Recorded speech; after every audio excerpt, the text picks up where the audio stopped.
我应该这么说，我回来投票，就是善尽一个高雄人公民的责任，所以我回来投票，就是善尽我的责任。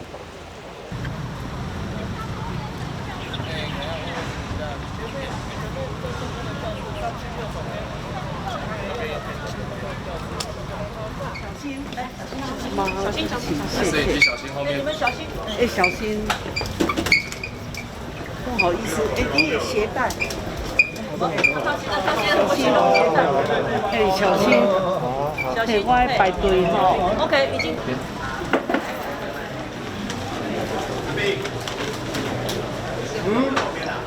是前到高雄市长陈时中来到新上国小这边跟着民众一起排队，等一下谢谢。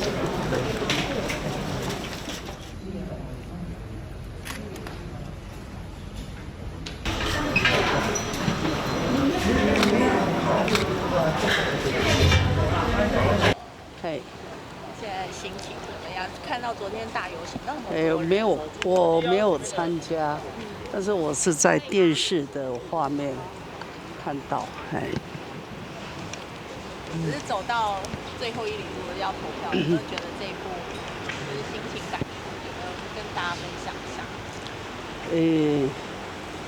我应该这么说，我回来投票，就是善尽一个高雄人公民的责任，所以我回来投票，就是善尽我的责任。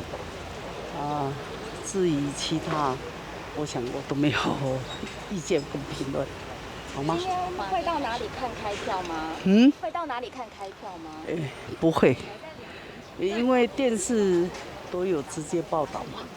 那有没有信心会成功呢？我觉得这一次这个。我想这是高雄人的选择，我们尊重高雄人的决定，好吗？那之前身为市长，就是这一次看到这个第一次算是见证这个历史，你的心情跟感觉是如何？应该，因为我想我的人生过去的很多历程都是很多过程都是前所未有。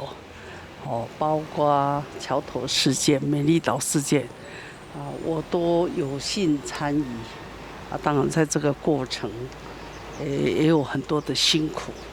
但是我说过，今天高雄人要来决定未来的高雄，我就是作为一个高雄人，我回来投票，善尽我的责任，就是这样，好吗？谢谢。谢谢。话要对韩市长说。没有，谢谢。